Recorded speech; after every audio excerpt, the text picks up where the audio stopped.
Bismillahirrahmanirrahim. Assalamualaikum warahmatullahi wabarakatuh. Alhamdulillahirabbil alamin. Allahumma shalli ala Muhammad wa ala ali Muhammad.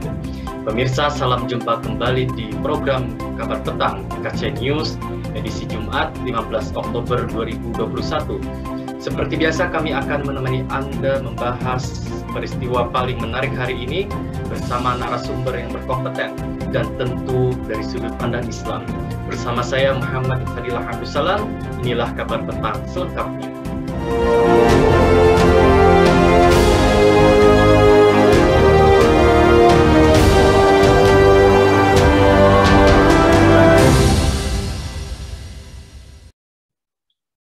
Pemirsa, Wakil Ketua Umum Majelis Ulama Indonesia atau MUI Anwar Abbas mengatakan bahwa pihaknya memang tidak membuat panduan khusus tentang penyelenggaraan Maulid Nabi tahun 2021 yang akan jatuh pada 19 Oktober 2021 mendatang. Adapun kaidah yang harus diutamakan terkait Maulid Nabi adalah dar'ul mafasid muqaddam ala jalbil masalih, yang artinya meninggalkan dan menjauhi kemafsadatan harus kita dahulukan dan kedepankan dari mengambil kemaslahatan. Ia menjelaskan menyelenggarakan acara Maulid Nabi jelas baik, tapi jangan sampai gara-gara mengikuti acara tersebut, klaster baru penularan virus terbentuk kembali, sehingga masalah yang kita hadapi membuat kehidupan kita kembali terpuruk, dan itu tentu jelas tidak kita inginkan. Pemirsa, apa makna kelahiran Nabi Muhammad SAW? Apakah Rasulullah SAW hanya layak diikuti dan diteladani dalam masalah ibadah ritual dan akhlak saja, tidak dalam perkara-perkara lainnya? Bagaimana meneladani Nabi secara totalitas? Pemirsa, untuk membahasnya kami telah terhubung dengan Ustadz Dr. N. Fakih Syarif, MSI. Assalamualaikum warahmatullahi wabarakatuh, Ustadz Fakih. Waalaikumsalam warahmatullahi wabarakatuh. Ya, sehat Mas Fadilah. Alhamdulillah. Bagaimana kabar Ustadz Fakih? Alhamdulillah sehat. Ya, alhamdulillah. Baik, tadi Ustadz saya telah membacakan pengantarnya terkait dengan Maulid Nabi SAW. Pertanyaannya, apa makna kelahiran Nabi Muhammad SAW? Baik, Mas Fadilah. Assalamualaikum warahmatullahi wabarakatuh. Hamidan wa musallian. Alhamdulillah. Rabbil alamin. Allahumma sholli ala Sayyidina Muhammad bi'adadi man shalla alaih. Teman-teman sekalian, mayoritas umat Islam tentu harus meyakini bahwa momentum hari kelahiran Maulid Nabi Muhammad SAW adalah sangat penting. Setidaknya ada 5 alasan, Mas, kenapa kita harus mencintai, rindu kepada baginda Rasulullah Muhammad SAW. Alasan yang pertama adalah Rasulullah Muhammad SAW itu adalah teladan yang sempurna, ya, satu-satunya sosok pegangan, model perilaku dan suri toladan dalam semua aspek hidup dan kehidupan beliau.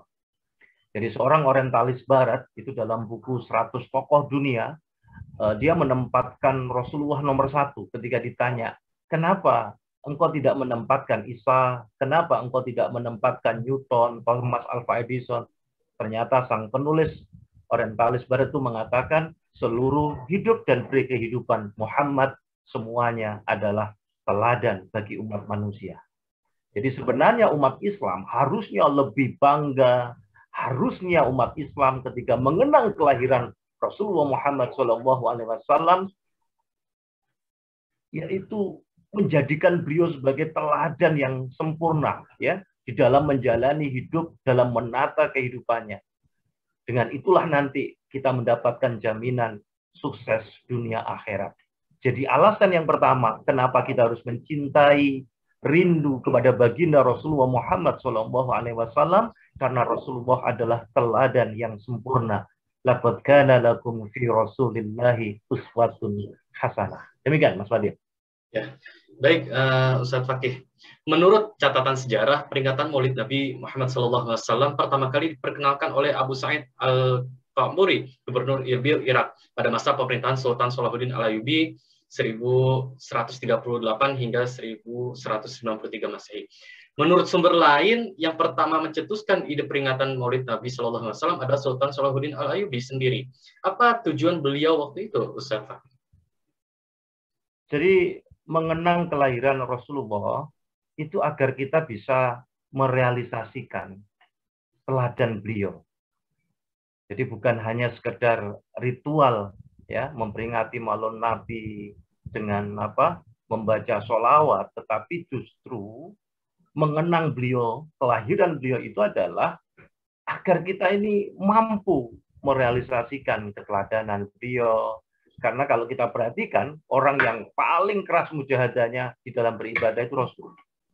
Padahal beliau adalah sosok yang maksum, ya, sosok yang terbebas dari dosa, yang dijamin pasti masuk surga. Tetapi Rasulullah mujahadah beliau dalam beribadah sampai-sampai kemudian bengkak kakinya.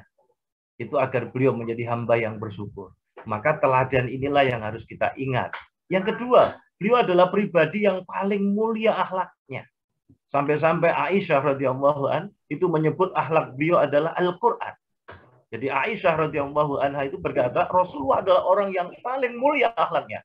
Tidak pernah berlaku keji, tidak mengucapkan kata-kata kotor, tidak berbuat gaduh di pasar, tidak pernah membalas dengan kejelekan serupa. Akan tetapi beliau pemaaf dan pengampun. Itu hadis riwayat Ahmad. Jadi memperingati Maulid Nabi adalah dalam rangka untuk mengenang kelahiran Nabi agar kita bisa merealisasikan teladan beliau di dalam menjalani hidup dan menata kehidupan. Jadi alasan yang pertama tadi itu, kenapa kita harus mencintai Rasulullah, rindu kepada Rasulullah adalah karena Rasulullah adalah teladan yang sempurna. Rasulullah adalah uswatun hasanah dalam setiap aspek hidup dan kehidupannya. Ya. Baik, Ustaz Fakih. Apakah Rasulullah Shallallahu Alaihi Wasallam hanya layak diikuti dan diteladani dalam perkara masalah ibadah ritual dan akhlak saja, tidak dalam perkara-perkara lainnya? Ya, tadi sudah saya katakan, teladan Rasulullah itu bukan hanya di dalam aspek akidah, spiritual, moral, sosial saja, tetapi keteladanan Rasulullah itu dalam setiap aspek hidup dan kehidupan, termasuk di dalam bernegara, ya, termasuk di dalam berekonomi. Tadi saya katakan, seorang orientalis barat ketika dia menulis 100 tokoh dunia, dia mengatakan seluruh aspek hidup dan kehidupan Muhammad adalah teladan bagi umat manusia.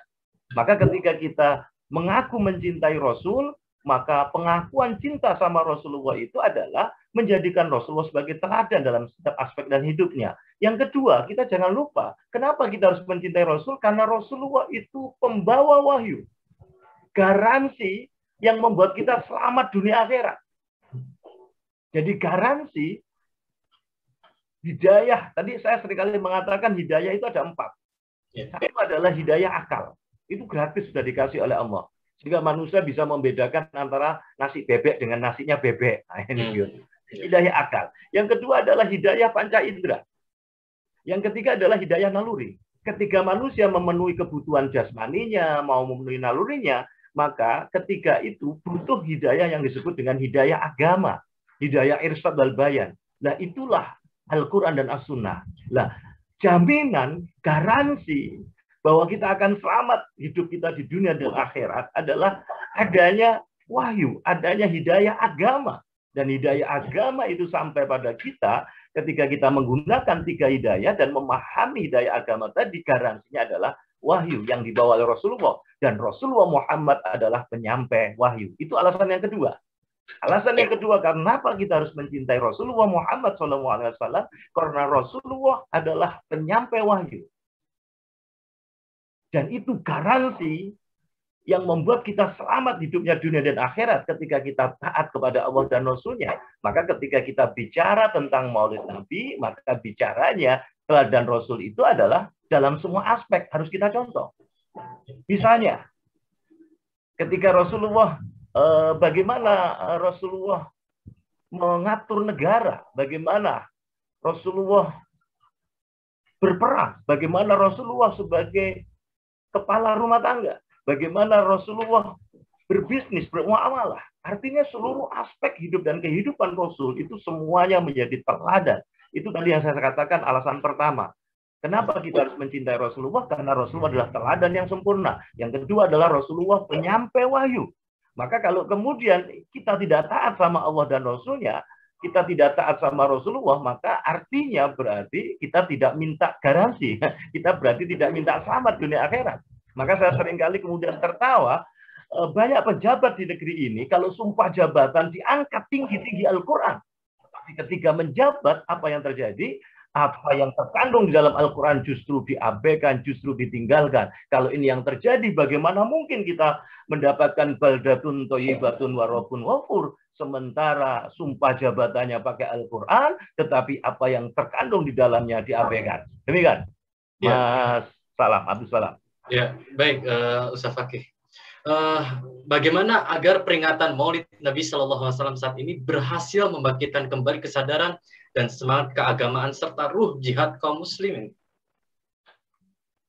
Maka dalam setiap peringatan Maulid Nabi bukan hanya sekedar gebiar, bukan sekedar ritual, tetapi bagaimana kemudian membangun kembali kesadaran umat Islam tentang kenapa kita harus mencintai Rasul, kenapa kita harus meneladani Rasul.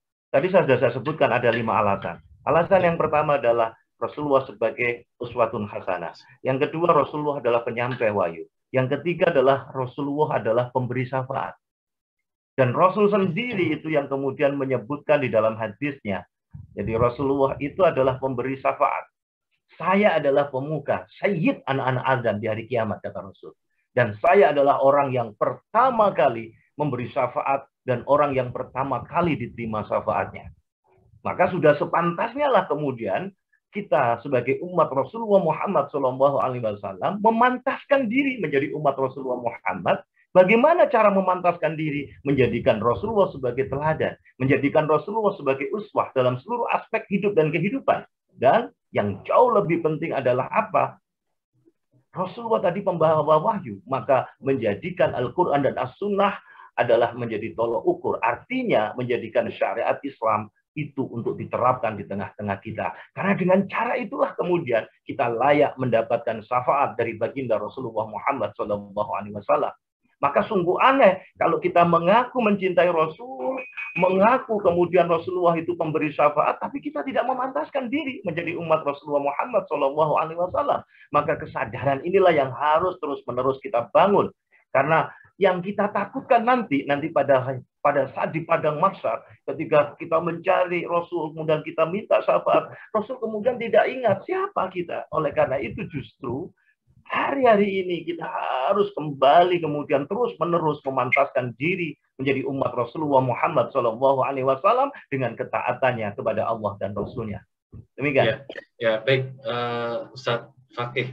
Tadi sudah disinggung terkait dengan telah meneladani Nabi Sallallahu Alaihi Wasallam. Lalu bagaimana saat ini umat di tengah kondisi yang begitu jauh dari agama untuk meneladani Nabi Sallallahu Alaihi Wasallam secara totalitas? Maka disinilah pentingnya kemudian dakwah.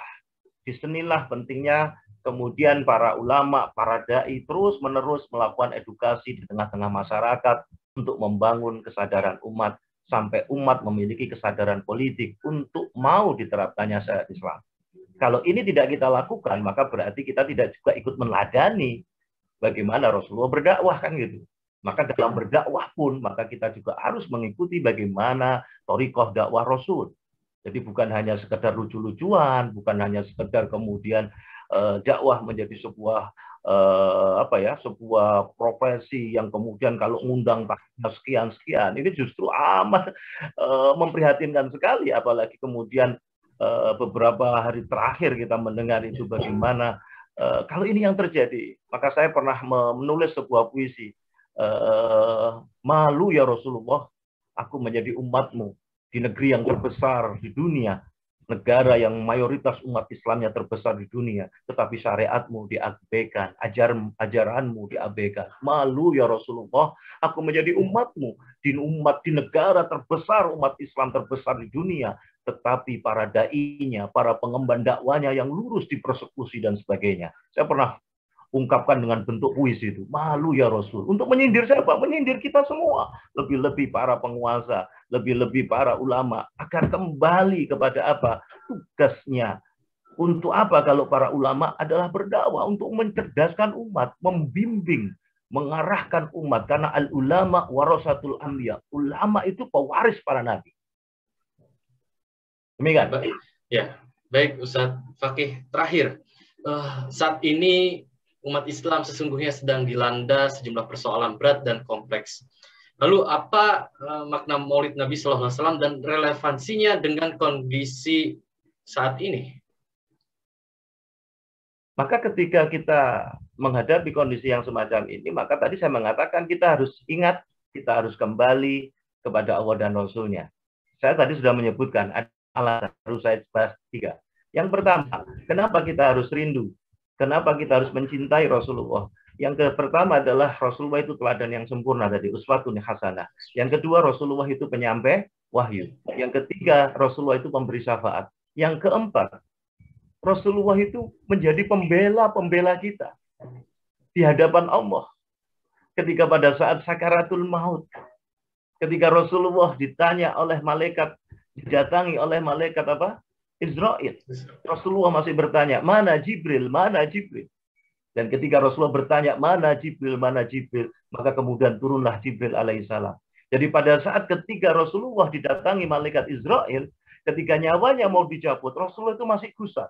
Dan kegusaran itu ditangkap oleh malaikat Israil.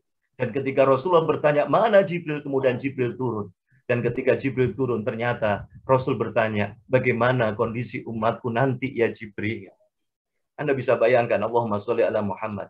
Di akhir, menjelang detik-detik akhir, Rasulullah masih memintakan garansi kepada Allah melalui malaikat Jibril. Bagaimana kondisi umatku nanti ya Jibril? Kemudian Jibril alaihissalam menjawab, aku mendengar langsung dari Allah, wahai kekasih Allah, diharamkan umat-umat Nabi sebelum engkau, sebelum umatmu dan engkau berada di surga. Mendengar jawaban itu, Rasulullah tersenyum bahagia. Kemudian Rasulullah meminta malaikat Israel, kamu lanjutkan tugasmu, wahai Israel. Ketika kemudian dicabut nyawa Rasul dengan penuh kasih sayang, Rasulullah menjerit. Rasulullah kemudian, sungguh sakitnya sakaratul maut ini ya Jibril. Rasulullah masih berdoa, jadikan sakitnya sakaratul maut ini hanya untukku ya Allah, jangan untuk umatku. Allahumma sholli ala Muhammad. Jadi di akhir-akhir hayatnya Rasulullah masih menjadi pembela kita. Maka sungguh aneh, sungguh tidak pantas kalau kemudian kita umat Rasulullah Muhammad kemudian tidak mencintai Rasul, tidak memperjuangkan syariatnya, bahkan mencari kebahagiaan, mencari solusi bukan kepada Islam. Jadi di akhir hayatnya Rasul masih mendoakan kita, masih menjadi pembela umatnya. Dan pada saat ketika dicabut dengan penuh lemah lembut itu, kemudian tubuh Rasul sudah kaku, membujur dingin, ternyata mulut Rasul masih bergerak. Maka saat itulah Sayyidina Ali menantunya mendekatkan telinganya di bibir Rasul. Dan pada saat didekatkan itu, seakan Sayyidina Ali sadar bahwa Rasulullah akan berpesan. Dan pesan itu bukan hanya untuk Sayyidina Ali, tetapi pesan itu adalah untuk kaum muslimin, termasuk pemimpin-pemimpin kaum muslimin.